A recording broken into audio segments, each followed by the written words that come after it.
मी ते चटणी द्यायला प्लीज आता तू सारवासारव करू नकोस. तू आमच्या आयुष्यात आलाय ना तेव्हापासून काहीतरी विचित्र घडतंय. हे पा, मी ना तुला शेवटचं सांगते, आमच्या घरातल्या विषयात नाक खुपसू नकोस. तुझा आणि आमचा काहीही संबंध नाहीये. आमच्यापासून लांब राहायचं. चिडू नकोस त्याच्यावर. हे बघ, त्याने वेळोवेळी मदतच केली आहे आपली. त्याने कितीतरी वेळा आजपर्यंत आपल्याला संकटातून वाचवलंय बघ.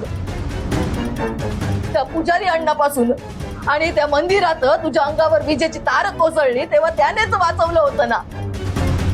आणि आज अप्पांचा ऍक्सिडेंट सुद्धा याच्याचमुळे झालाय हे विसरू नकोस अम्मा. अम्मा तू नको एवढी याची बाजू घेऊस. आपला प्रॉब्लेम आपण सॉल्व्ह करू. हे बघा, मला मान्य आहे की मी तुमचा कोणी नाही आहे, पण आता कोण चूक आणि कोण बरोबर हे करत बसायची वेळ नाही. अप्पांचं ऑपरेशन होणं जास्त महत्वाचं आहे. निघ तू. शक्ती, रागावर. या शहरात आपण नवीन असतो, कोणाला ओळखत नाही बघ. इथे फक्त याला ओळखतो आपण. त्याला जर मदत करायची आहे तर करू दे ना. 2 लाख काही छोटी रक्कम नसते बघ. कुठून आणणार आहोत आपण? करू दे ना त्याला मदत. अम्मा मी कुठूनही पैसे उभे करेन, पण अप्पांना काही होऊ देणार नाही. याची मदत नकोय मला. काय करू या पोरीचं म्हणते मी. आई जगदंबे, काय होऊन बसलंय.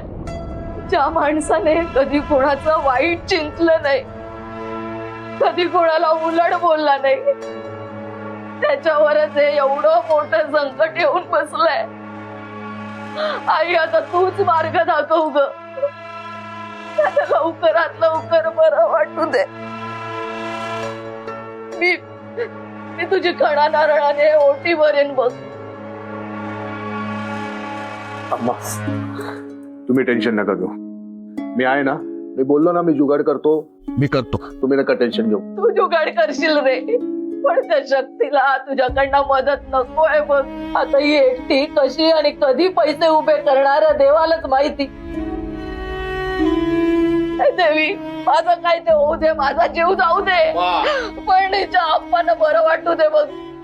आमच्या घराचा कणा असतात ते कणा नको मोडू दे. अम्मा शांत व्हा. मी आहे ना. मी बोललो ना, मी टेन्शन नका घेऊ तुम्ही. त्या शक्तीला माझी मदत नाही घ्यायची ना, नको घेऊ दे. पण अम्मा मी नाही शांत बसणार. तुम्ही शांत व्हा अम्मा. तुम्ही फक्त अप्पासाठी प्रार्थना करा देवाकडे बस.